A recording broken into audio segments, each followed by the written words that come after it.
दोस्तों, मेरा नाम है विजय कुमार। आप देख रहे हैं कॉमिक्स पिटारा चैनल को। तो चलिए दोस्तों, तुलसी कॉमिक्स की इस शानदार स्टोरी को शुरू करते हैं, जिसका नाम है नागिन का श्राप। तो आप देख सकते हैं इसका कवर पृष्ठ, जो कि कुछ इस तरह का है। तो चलिए इसकी शानदार स्टोरी को शुरू करते हैं। विजयनगर के महाराज रणविजय सिंह बेहद दयालु, न्यायप्रिय और प्रजा का ध्यान रखने वाले थे। उनके राज्य में प्रजा बहुत सुखी थी।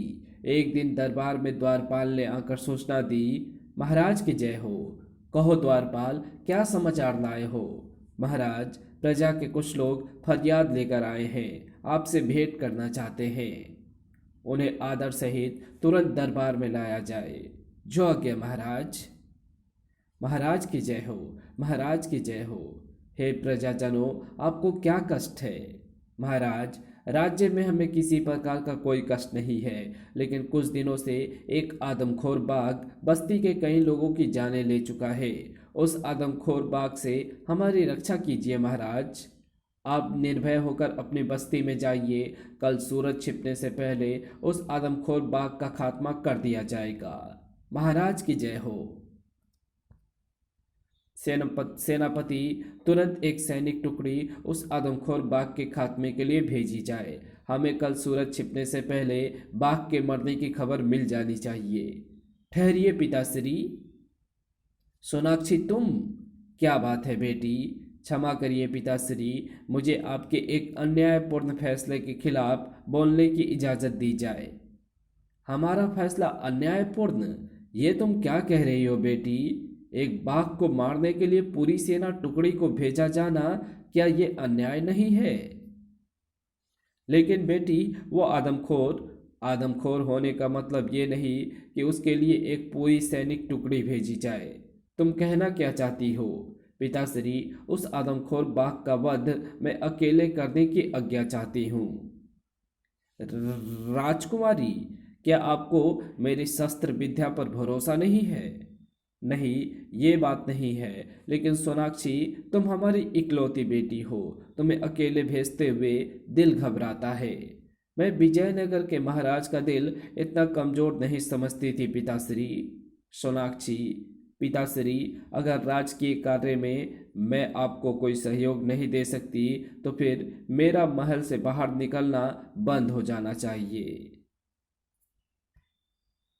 मैं आज के बाद महल से बाहर नहीं निकलूंगी।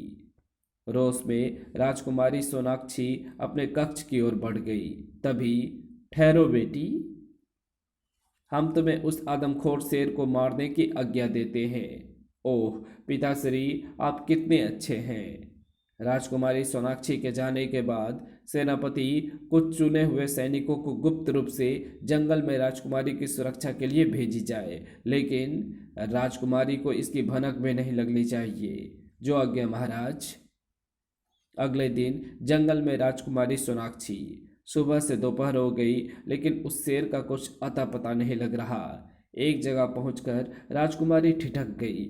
ओह, शेर के पंजों के निशान! मुझे इन निशानों का पीछा करना चाहिए।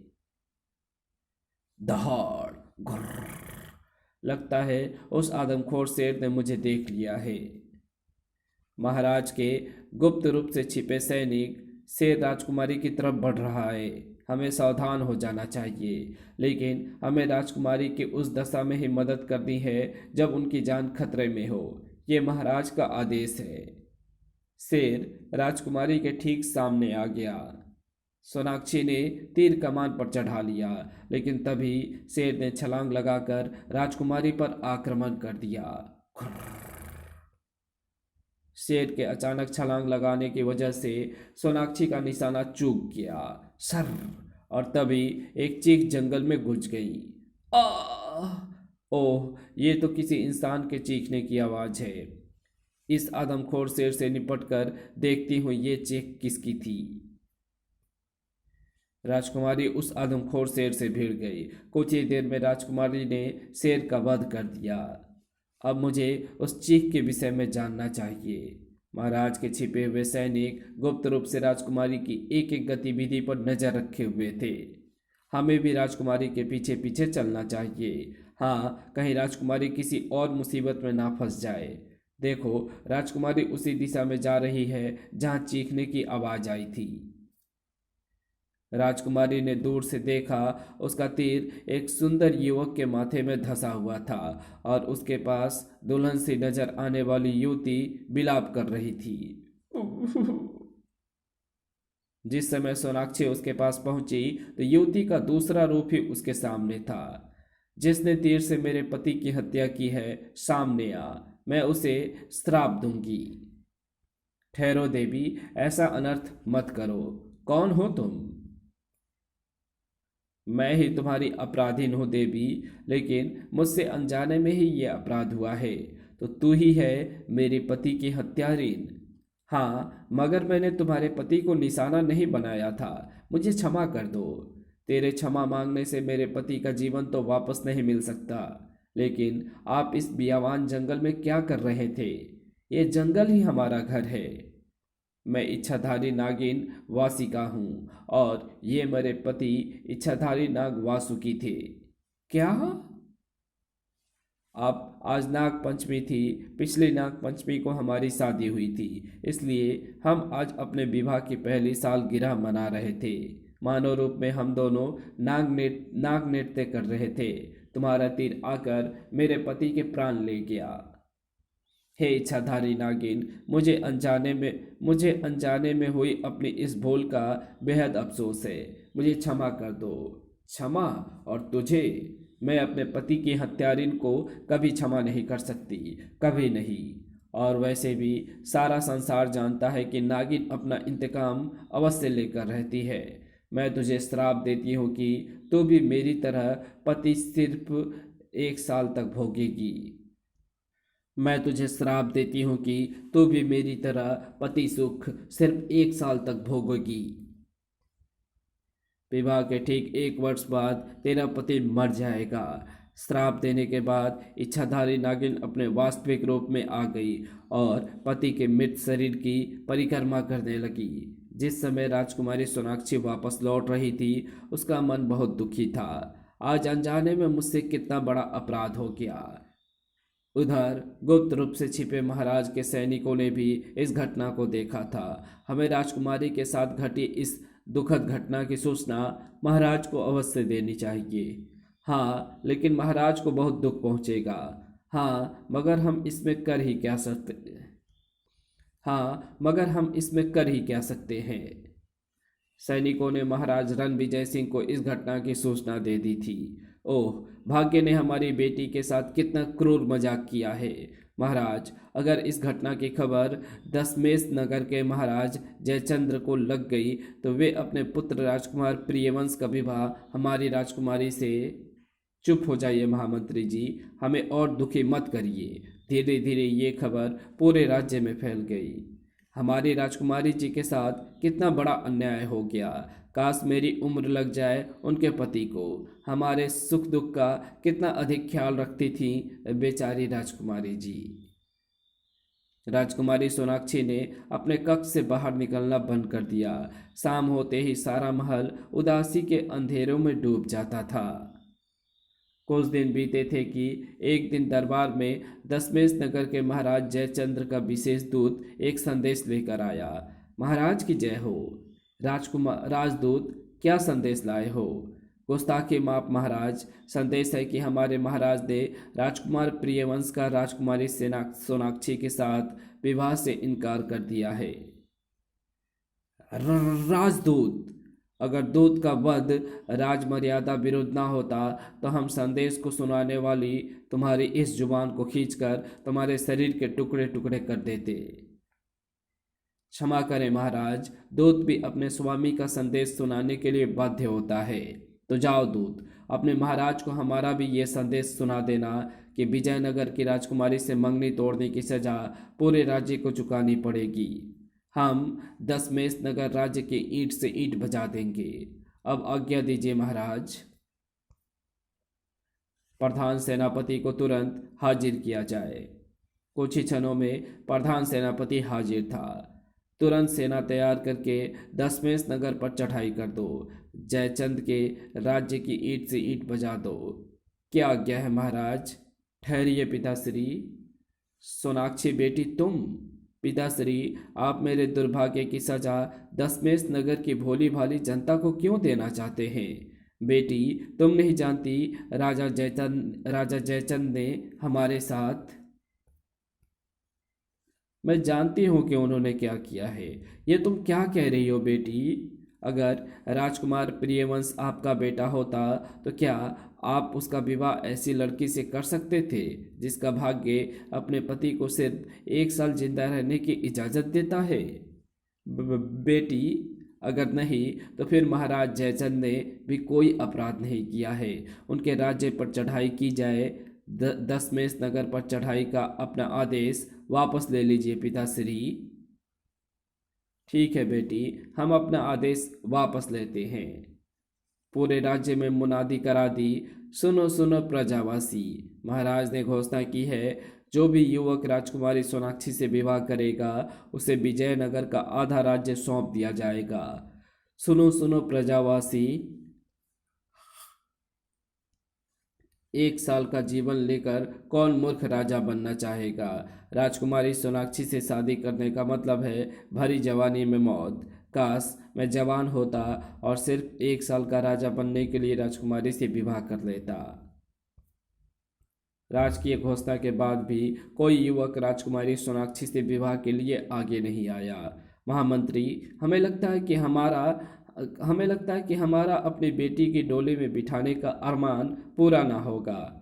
नहीं महाराज, ऐसी निराश भरी बातें मत कीजिए। हमारी राजकुमारी के लिए ईश्वर इतना क्रूर नहीं हो सकता। महाराज की इस चिंता में घुलने लगे और बीमार पड़ गए। राजवैद्य जी, पिताश्री जल्दी अच्छे हो जाएंगे ना? हाँ राजकुमारी, मैंने औषधि दे दी है, महाराज शीघ्र ही स्वस्थ हो जाएंगे। अपना अंतिम समय आया जानकर उन्होंने अपने कुल देवता की पूजा अर्चना करके मन्नत मांगी। हे कुल देवता, हमने आज तक आपसे कुछ नहीं मांगा, मगर आज पहली और आखिरी बार कुछ मांग रहे हैं। अपनी बेटी के हाथ पीले करने का इन बूढ़ी आंखों का सपना पूरा कर दो।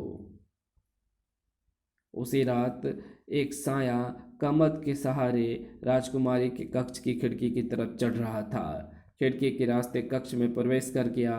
गहरी निद्रा में डूबी राजकुमारी सोनाक्षी की तरफ दबे कदमों से धीरे धीरे बढ़ने लगा। राजकुमारी, राजकुमारी, कौन है? कौन है? धीरे बोलो, मैं दशमेश कुमार प्रियवंश हूँ राजकुमारी। अब यहाँ क्या लेने आए हो राजकुमार? ऐसा मत कहो सोनाक्षी, मुझे आज ही मालूम चला है कि पिता महाराज ने ये मंगनी तोड़ दी है। तभी तो मैं दशमेश नगर के राज सिंहासन पर ठोकर मारकर हमेशा के लिए महल छोड़कर चला आया हूँ। मैं विवाह करूँगा तो सिर्फ तुमसे, ये जानते हुए भी कि मुझसे विवाह करने वालों की। मैं सब जानता हूँ, उसके बाद भी मेरा निर्णय अटल है। तुम सच कह रहे हो ना राजकुमार? लेकिन इसके लिए पिताश्री की आज्ञा लेना बहुत जरूरी है। हाँ बिल्कुल सच। दोनों महाराज रणविजय सिंह के सामने पहुंचे। बेटे, आज हम बहुत खुश हैं। तुमने हमारी बेटी का हाथ थामकर हमें एक नया जीवन दिया है। बेटे, अब हम बूढ़े हो चले हैं। हम चाहते हैं कि ये राजपाट भी तुम संभाल लो और हमें तपस्या करने का अवसर दो। क्षमा करें महाराज, अगर मुझे राजपाट की ही चाहत होती तो मैं दशमेश नगर के सिंहासन को ठुकराकर यहाँ ना आता। मैं राजकुमारी के साथ साधारण व्यक्तियों की तरह ही जीवन यापन करना चाहता हूँ, वरना लोग मुझे स्वार्थी कहेंगे कि मैंने दशमेश नगर का सिंहासन राजकुमारी सोनाक्षी के लिए नहीं, विजयनगर का सिंहासन पाने के लिए छोड़ा था।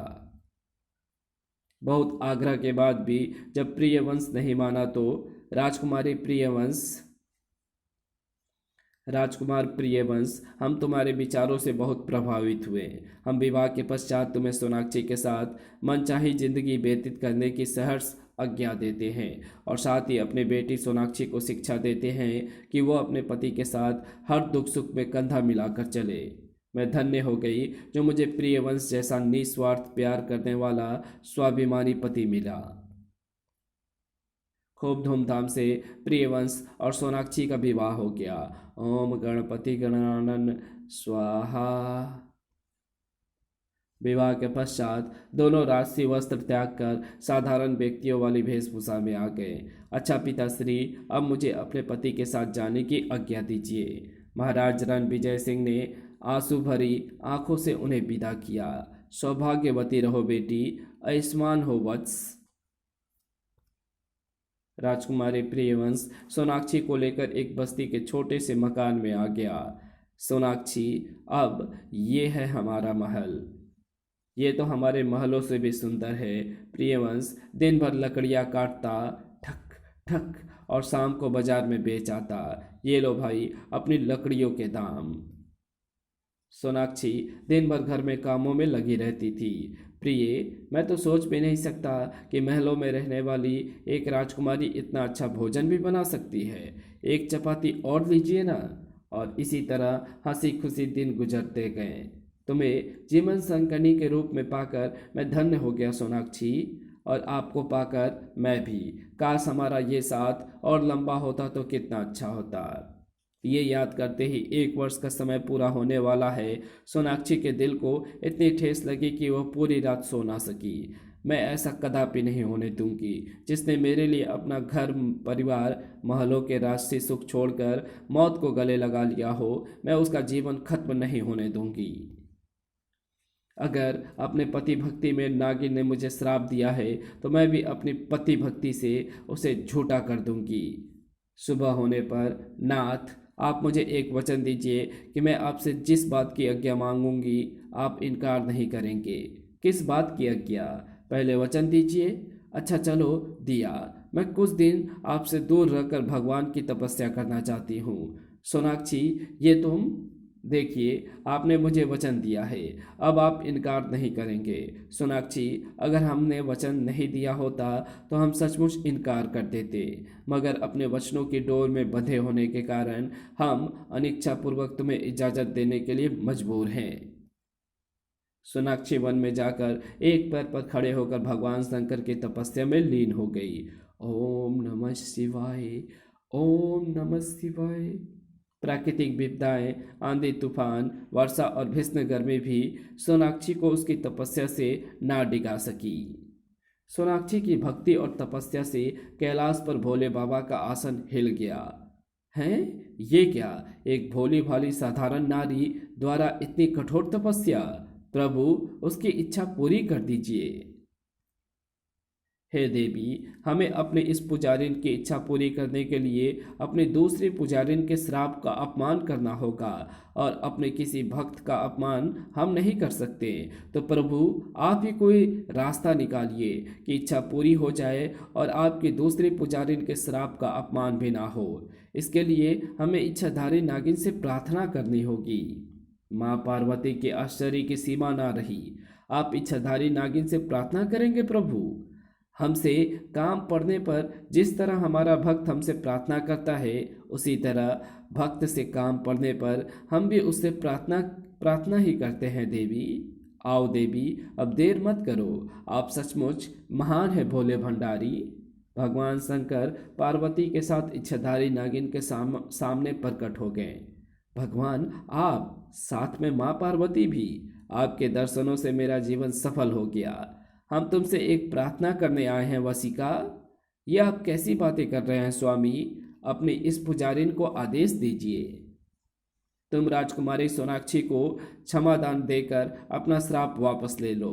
उसने जानबूझकर वो अपराध नहीं किया था। उसके लिए ही प्रभु और मैं तुम्हारे पास आए हैं। अब वो मेरी अपराधिन नहीं है माँ, बल्कि मैं उसकी ऋणी हो गई हूँ। उसकी वजह से ही मुझे माँ पार्वती सहित आपके अपने इष्ट देव के दर्शन हो गए। मुझे श्राप वापस लेना तो नहीं आता। हाँ, मैं उसके पति को अपना शेष जीवन देकर स्वर्ग में अपने पति के पास जाना चाहती हूँ।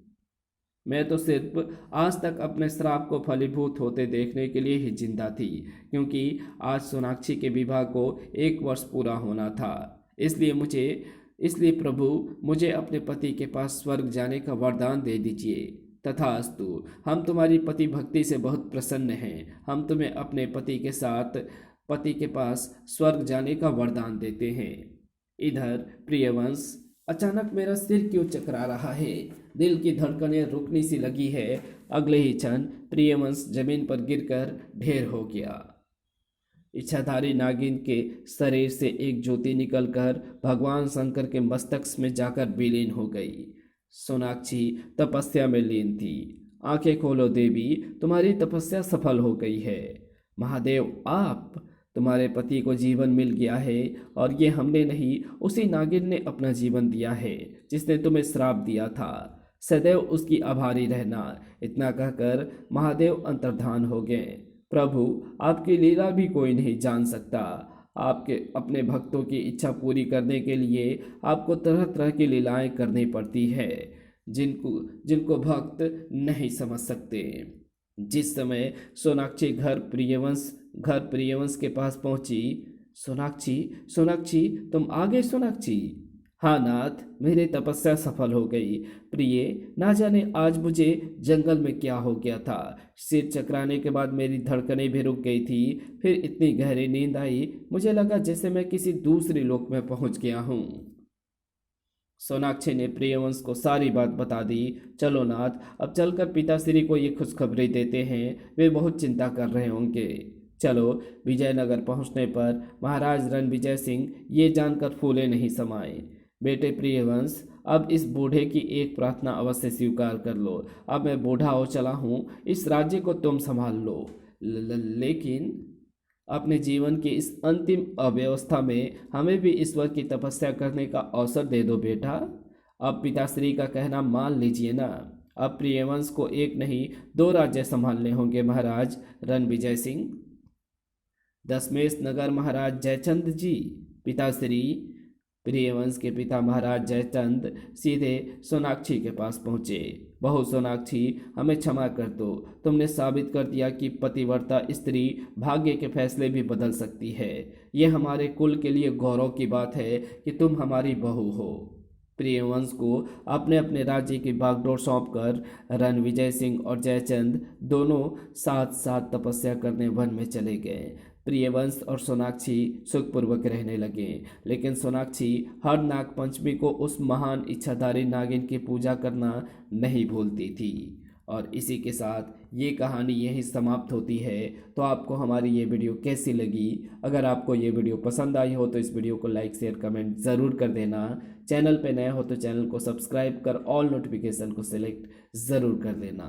Thanks for watching my videos.